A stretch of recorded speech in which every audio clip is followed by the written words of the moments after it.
Hey guys, welcome to my channel, where I share the wildest real-life relationship stories that sound too crazy to be true.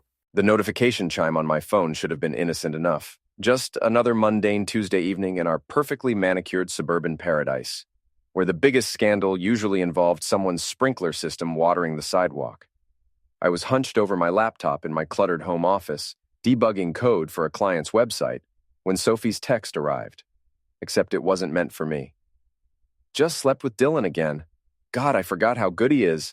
Can't wait to dump Michael and take everything. The house, the savings, all of it. He's so clueless. I stared at the screen for a full 30 seconds, my brain refusing to process the words. Sophie, my wife of 15 years. The woman who'd kissed me goodbye that morning with a smile, heading off to her girls' weekend at some luxury resort. My hands started shaking, not from fear, from pure, white-hot rage. I scrolled up through our recent messages. Nothing unusual, just the typical married couple exchanges about groceries and bills. But now I saw them differently. Her increasingly distant responses, the way she'd been working late more often, how she'd suddenly started caring about her appearance again, buying expensive clothes and getting her hair done weekly. The signs had been there. I'd just been too trusting, too comfortable in our routine to notice. Another text came through, this one clearly meant for me. Having such a great time. Miss you, honey. See you Sunday night. Love you. The audacity was breathtaking. She was literally texting her husband and her lover within minutes of each other. I screenshot both messages, my mind already shifting into analytical mode. 15 years as a tech consultant had taught me to document everything, to think systematically about problems, and Sophie had just become a very big problem. My phone rang. Sophie's contact photo filled the screen. That radiant smile from our anniversary dinner last month. How long had she been planning this? How long had I been the fool? Hey, babe. Her voice was slightly slurred, champagne happy. Just wanted to hear your voice. Having fun? I kept my tone neutral, professional. Oh my God, yes. This place is incredible. The suite alone must cost like $5,000 a night. Maya insisted we go all out for her birthday weekend. Maya, Sophie's best friend since college. The one who'd never liked me, who always made snide comments about Sophie settling when she married me. That's expensive, I said carefully. Well, we only live once, right? Besides, I charged it to our account. We can afford it. Our account. The joint savings we'd built together over 15 years. Money I'd earned debugging other people's mistakes while she climbed the corporate ladder at her marketing agency. Of course we can, I lied smoothly. You deserve it. Aw, you're the best. I should go. The girls are waiting for me at the bar. Love you. She hung up before I could respond, which was perfect because I wasn't sure I could have kept the venom out of my voice much longer. I opened my laptop and logged into our bank account. There it was, a charge for $12,847 to the Grandview Resort and Spa, posted just 6 hours ago. But that wasn't all. I scrolled through the recent transactions, my jaw clenching with each discovery. Designer clothes, $3,200. Jewelry, $1,800. A spa day, $900. Hair and makeup, $650. Sophie had spent over $20,000 in the past month. Money I'd assumed was going toward our mortgage, our retirement, our future. Money she'd spent preparing to leave me. I picked up my phone and called Gus Martinez, an old friend from my college boxing days who'd become a private investigator after retiring from the police force. Mickey? Jesus, it's been months. What's going on? I need a favor, Gus. A big one. Name it. My wife is cheating on me. I need proof. Real proof. There was a pause. You sure about this, Mickey? Sometimes it's better not to know. I already know. I just need evidence. All right. Email me everything you've got. Photos, phone records, bank statements, whatever. I'll start digging tomorrow. Thanks, Gus. I owe you. No, you don't. We look out for each other, remember? After I hung up, I sat in my office for a long time, staring at Sophie's misdirected text. The house felt different now, not like home, but like a crime scene. Every shared memory was contaminated. Every I love you retroactively became a lie. But beneath the hurt and betrayal, something else was building, something cold and calculating and patient. Sophie thought I was clueless. She thought she could take everything and leave me with nothing. She was about to learn just how wrong she was. Chapter 2. Gathering intelligence. Friday morning, Gus called with his preliminary report. I was in my office again, having barely slept for 3 nights straight. Coffee cups and energy drink cans littered my desk like the detritus of a war room. You're not going to like this, Mickey. Tell me. Dylan Reeves, junior partner at her agency. 37, divorced last year, drives a leased BMW he can't afford. They've been meeting at the Marriott downtown every Tuesday for the past 2 months. Hotel charges to a corporate credit card, probably expensing it as client meetings. My stomach twisted. Tuesdays. Sophie's late meetings that had become routine. She'd come home smelling like expensive soap, claiming she'd grab dinner with clients. There's more, Gus continued. I did some digging into his finances. Guy's leveraged to the hilt. Alimony payments, credit card debt, that BMW lease. He's one missed commission check away from bankruptcy. So he's after Sophie's money. Or your money, more accurately. She makes good money, but most of your assets are joint, right? House, savings, investments, everything. We've been married 15 years. It's all community property. Which means if she divorces you and plays it right, she walks away with half of everything, plus potential alimony. For a guy like Dylan, that's a pretty attractive package. I felt sick. Not just betrayed, but used, calculated against. What else? Maya Chen, the best friend. She's been covering for them, providing alibis. But here's the interesting part. She's got her own financial problems. Gambling addiction, from what I can tell. Owes some serious money to some serious people. The pieces were clicking together. Maya hadn't insisted on the expensive weekend getaway out of friendship. She'd been paid to get Sophie away from me, to give her space to plan her exit strategy. Gus, I need you to keep digging. Phone records, social media, everything. I want to know every detail of their plan. Mickey, I've got to ask, what are you planning to do with this information? I stared out my office window at our perfectly manicured neighborhood. Mrs. Henderson was walking her poodle. The Johnsons were washing their Lexus. Normal people living normal lives, blissfully unaware that one of their neighbors was plotting the systematic destruction of his cheating wife. I'm going to give them exactly what they deserve. That afternoon, I drove to Rachel Morrison's law office downtown. Rachel had handled our wills and the house purchase, and I trusted her to be discreet. Her office was all glass and steel, the kind of place that charged $500 an hour and was worth every penny. Michael, good to see you, though you look like hell if you don't mind me saying. Sophie's having an affair. I want to file for divorce, but I need to do it right. Rachel's expression shifted from friendly to professional. I'm sorry to hear that. Do you have proof? I handed her a folder containing everything Gus had gathered, plus screenshots of the misdirected text and bank statements showing Sophie's recent spending spree. Rachel reviewed the documents carefully, her lawyer's brain processing the information. This is solid evidence of adultery and financial misconduct.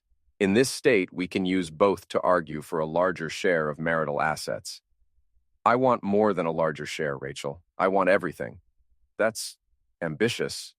What exactly are you thinking? I leaned forward. Sophie thinks she's going to blindside me. File papers while I'm at work, clean out our accounts, maybe even claim domestic abuse to get a restraining order. I want to hit her first, hit her hard, and hit her where it hurts most. Her finances. Exactly. Can we freeze the joint accounts? With evidence of financial misconduct, yes. We can get a temporary restraining order on all marital assets pending the divorce proceedings. Do it. File everything Monday morning. And Rachel? I want this served to her at work, in front of everyone. Rachel raised an eyebrow. That's vindictive. She's been humiliating me for months. Time to return the favor. Sunday night, Sophie came home glowing from her weekend away. She kissed my cheek like nothing had changed, chattering about the resort, the spa treatments, the amazing food. She was a good actress. I had to give her that. You seem different, she said over dinner, studying my face. Everything okay? Just work stress, big project deadline coming up? Well, don't let it consume you. Life's too short, you know. Life's too short. The irony was perfect. Sophie had no idea how short her comfortable life was about to become. That night, as she slept beside me, I lay awake, planning her destruction. Every detail had to be perfect, every move calculated. She'd taught me that betrayal was a game, and I intended to win. Chapter 3. The First Strike. Monday morning, I watched Sophie get ready for work with new eyes. She spent 40 minutes on her makeup, chose a dress that cost more than my monthly car payment, and sprayed herself with perfume that hadn't been meant for me in months. Big day today? I asked casually. Just the usual. Might be late, though. We're pitching a new client. More lies. According to Gus's surveillance, Mondays were when she and Dylan planned their weekly rendezvous. They'd meet at his apartment after work, order takeout, and play house while I sat home wondering why my wife seemed so distant lately. "Don't wait up," she said, kissing my forehead. The gesture felt like a slap. At exactly 10 a.m., I got the call from Rachel. "It's done. Divorce papers filed, restraining order approved, accounts frozen. The process server is heading to her office now." "Perfect. What about Dylan?" "He's being served as co-respondent. His role in the adultery is now part of the public record." I smiled for the first time in days. How long before Sophie realizes what's happening? She'll know the moment she tries to use a credit card. All joint accounts are locked pending asset evaluation. I hung up and tried to focus on work, but concentration was impossible. Somewhere across town, Sophie's perfect world was about to implode. The call came at 11:47 a.m. "What the hell did you do?" Sophie's voice was pure rage, no longer the sweet, manipulative tone she'd been using on me.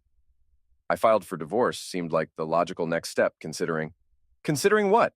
You can't just freeze our accounts. I have bills to pay, obligations."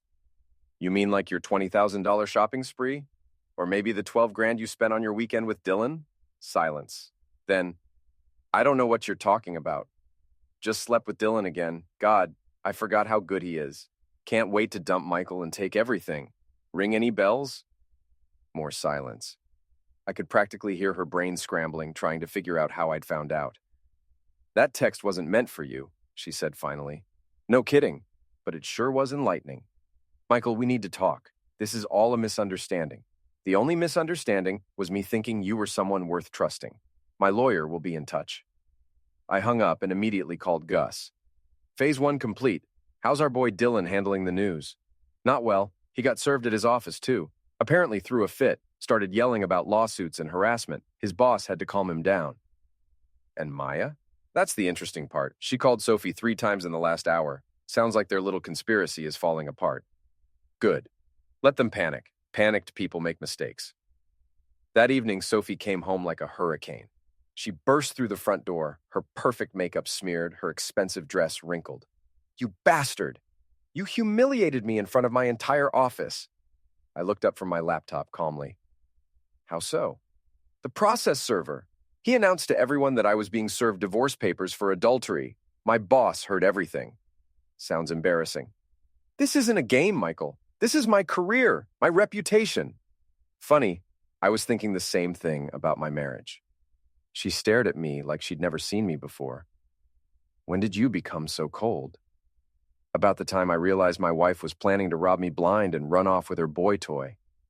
Sophie's face crumpled, and for a moment I almost felt sorry for her. Almost. "It's not what you think," she whispered. "It's exactly what I think. You've been cheating on me for months, spending our money like water, and planning to divorce me for half of everything we built together. Did I miss anything?" "Dylan and I, it just happened. I never meant for it to go this far. But you did mean to take everything in the divorce." She couldn't meet my eyes. "I deserve half. I've worked just as hard as you." "Half would have been generous, considering you committed adultery. Now you'll be lucky to get anything." "You can't do this. I have rights." "So did I. Didn't stop you from trampling all over them." Sophie grabbed her purse and headed for the door. "I'm staying at Maya's tonight. We'll settle this in court. Give Maya my regards. Oh, and Sophie, you might want to ask her about her gambling debts. Interesting how she could suddenly afford to help pay for your weekend getaway." Sophie froze in the doorway. "What are you talking about?" "Ask her. I think you'll find the conversation illuminating." After she left, I poured myself a scotch and sat in my office, reviewing the next phase of my plan. Sophie thought this was about money, about assets and alimony. She had no idea that this was just the beginning. By the time I was done, she'd understand exactly what it felt like to lose everything that mattered. ##. Chapter 4. Allies and Enemies. The next morning brought an unexpected visitor. Tom Bradley, my next-door neighbor and supposed friend of 10 years, was standing on my porch with a grim expression. "Mickey, we need to talk." I invited him in, curious about his serious tone. Tom and I had shared countless barbecues, helped each other with yard work, even taken a fishing trip together last summer. "Sophie called Jennifer last night, Tom said, referring to his wife. She's pretty upset about what you're doing to her. What I'm doing to her? The divorce, freezing the accounts, embarrassing her at work. Jennifer thinks you're being vindictive. I stared at him. Tom, she's been cheating on me for months. She was planning to take half of everything and disappear with her lover.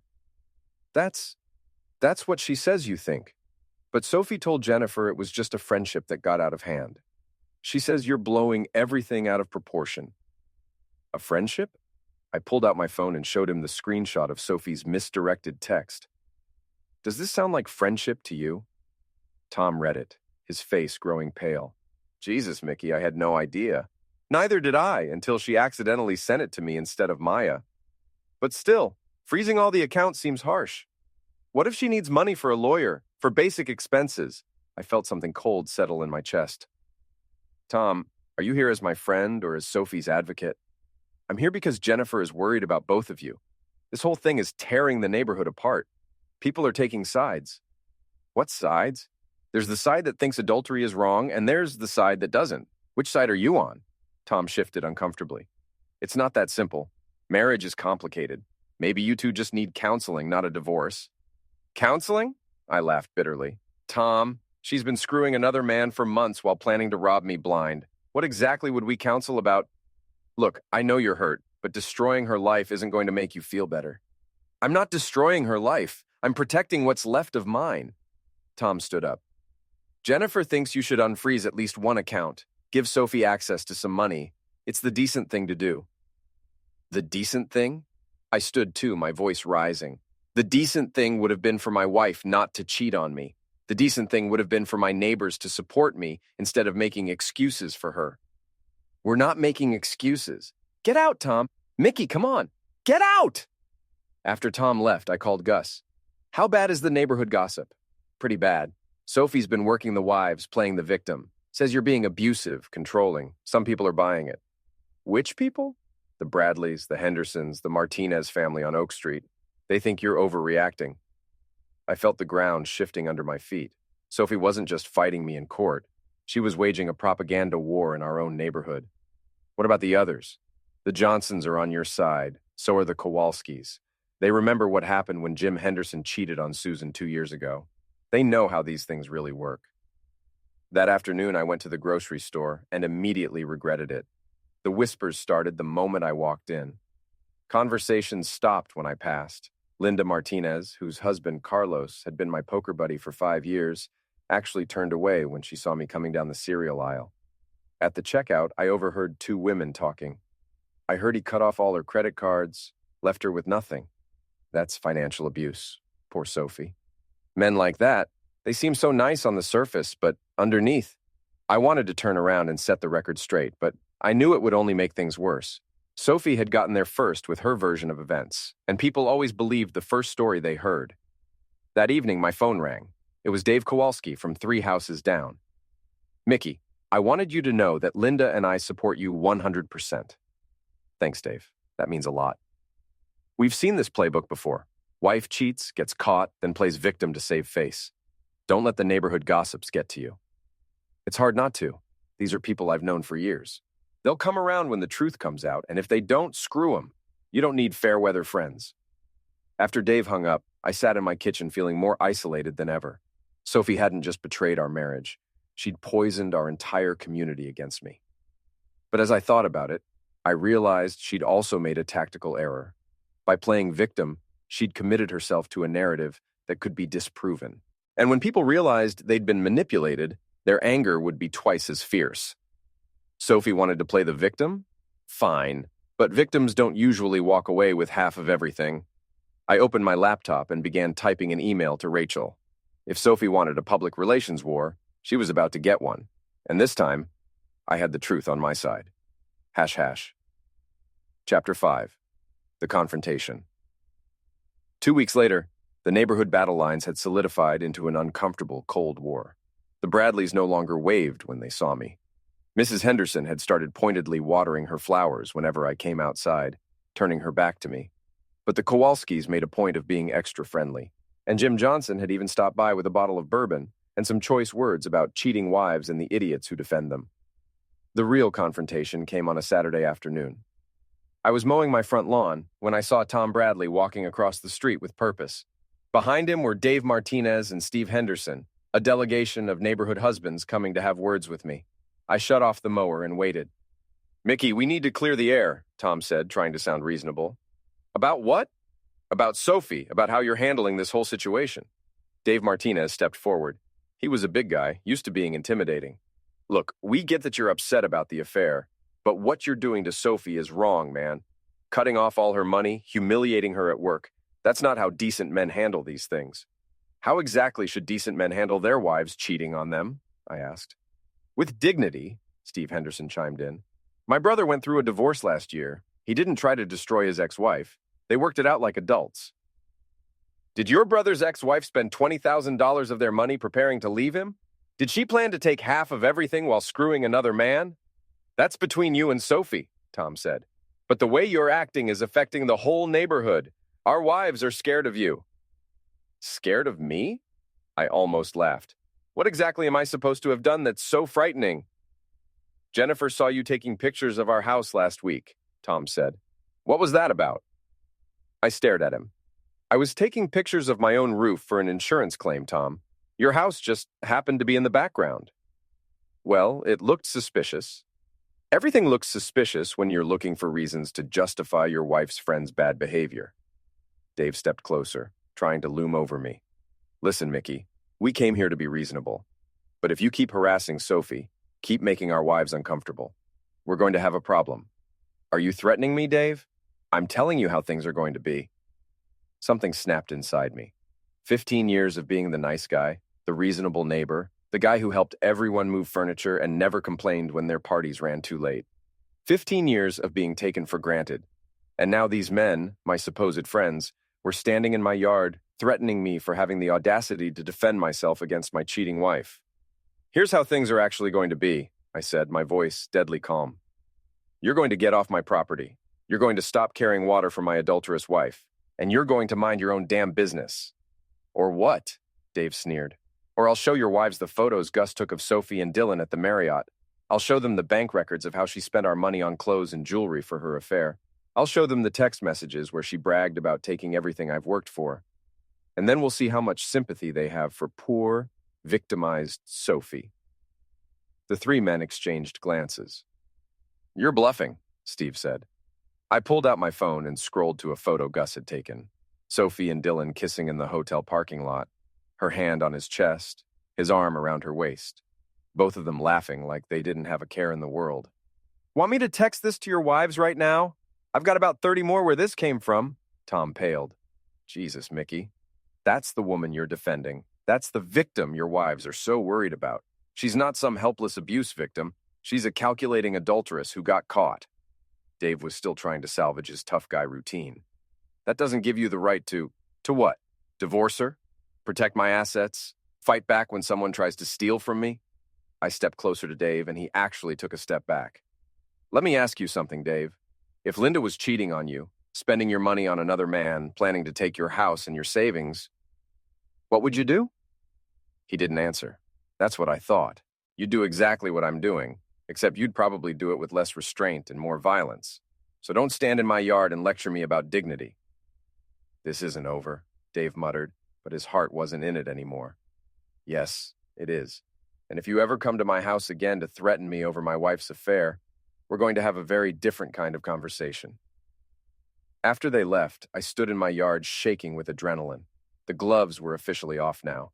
The neighborhood had chosen sides, and I was outnumbered. But I wasn't outgunned. That evening, I called an emergency meeting with Rachel and Gus. "Things are escalating," I told them.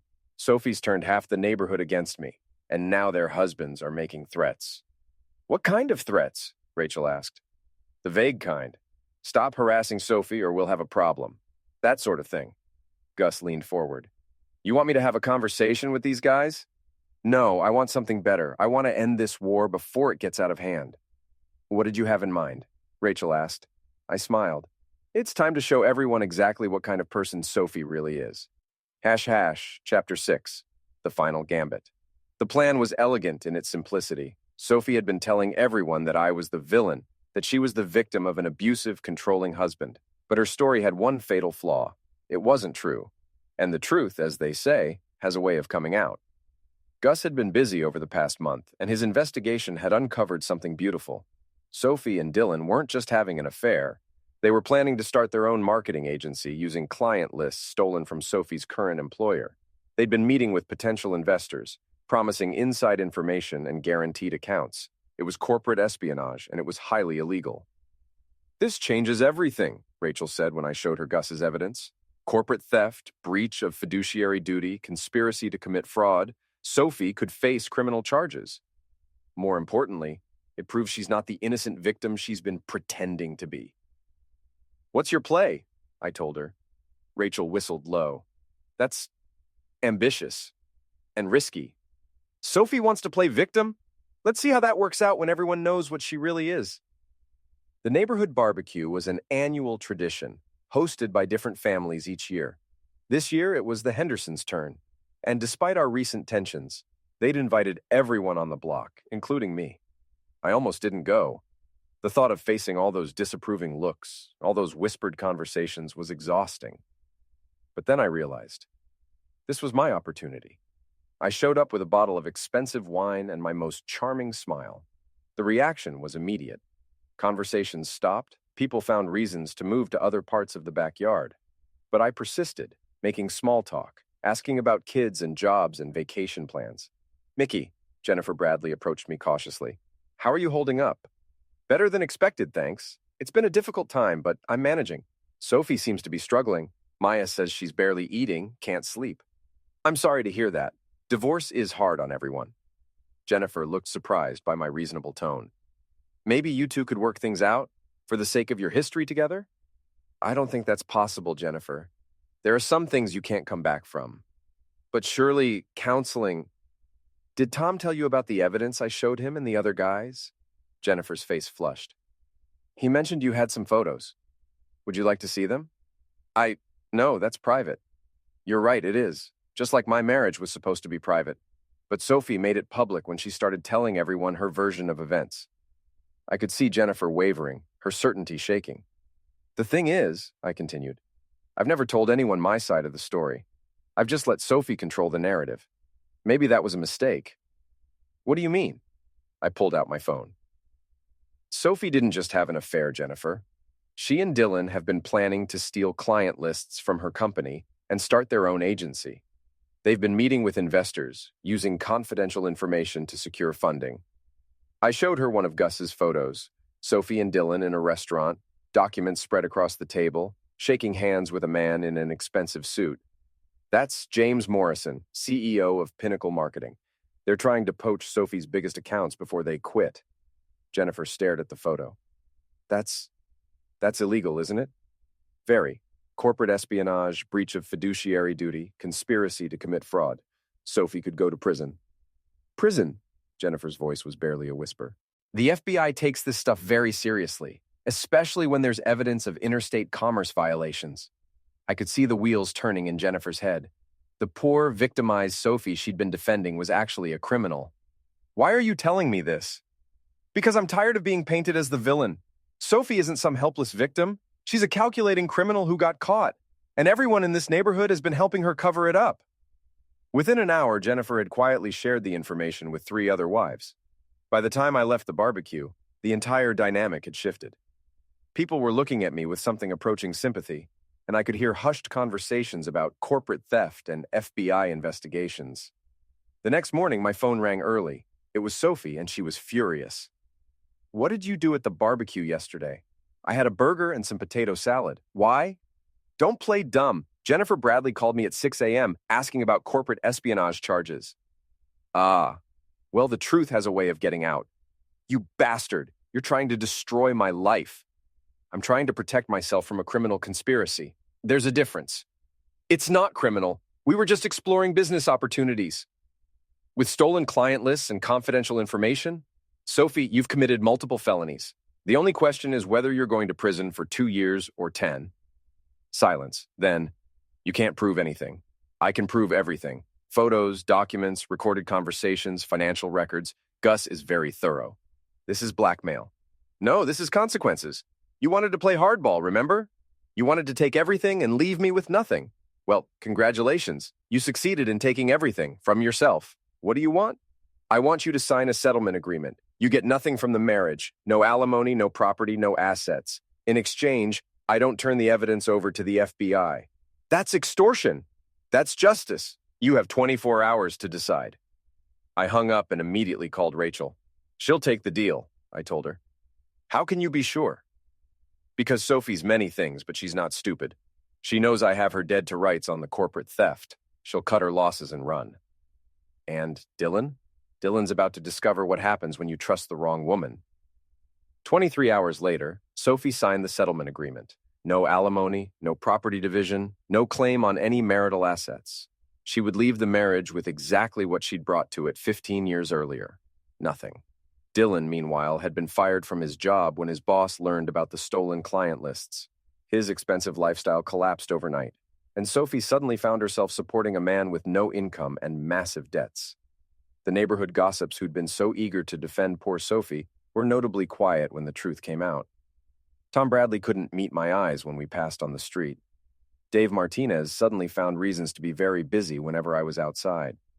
But the Kowalskis invited me over for dinner. Jim Johnson brought me another bottle of bourbon. And Mrs. Chen from the corner house, who'd never spoken to me before, stopped by with homemade cookies and an apology for believing the lies. 6 months later, I was sitting in my office when I got a call from Gus. Thought you'd want to know. Sophie and Dylan broke up last week. Apparently, she found out he'd been cheating on her with Maya. I laughed out loud. You're kidding. Nope. Maya's gambling debts got worse, so she started trading favors for forgiveness. Sophie caught them together at Maya's apartment. What goes around comes around. There's more. Sophie's working as a waitress now, living in a studio apartment across town. Dylan moved back in with his parents. I felt a moment of something that might have been pity. Then, I remembered the text message that had started it all. The $20,000 she'd spent preparing to betray me. The neighborhood friends she'd turned against me. Thanks for the update, Gus. No problem. You know, Mickey, I've seen a lot of cheating spouse cases over the years. Most guys just take their lumps and move on, but you played this perfectly. I had good teachers. Sophie showed me exactly how ruthless people can be when they want something. I just learned the lesson better than she expected. That evening, I poured myself a scotch and sat on my back deck, looking out at the neighborhood where I'd lived for 15 years. The same houses, the same streets, the same people. But everything was different now. I'd learned that marriage vows meant nothing to some people, that friends would abandon you based on lies and gossip, that the only person you could truly count on was yourself. But I'd also learned that I was stronger than I'd ever imagined, that I could fight back when cornered, that I could win when the stakes were highest. Sophie had tried to destroy me, and instead, she destroyed herself. She'd turned my friends against me, and in doing so, she'd shown me who my real friends were. She'd tried to take everything I'd worked for, and instead, she'd lost everything she'd ever had. The devil, as they say, is in the details, and I'd paid very close attention to the details. My phone buzzed with a text from an unknown number. For a moment, my heart raced. Was Sophie trying to contact me again? But it wasn't Sophie. It was a woman named Lisa, a friend of Rachel's who'd heard about my situation and wanted to know if I'd like to have coffee sometime. I smiled and typed back, I'd like that very much. Maybe it was time to start writing a new chapter.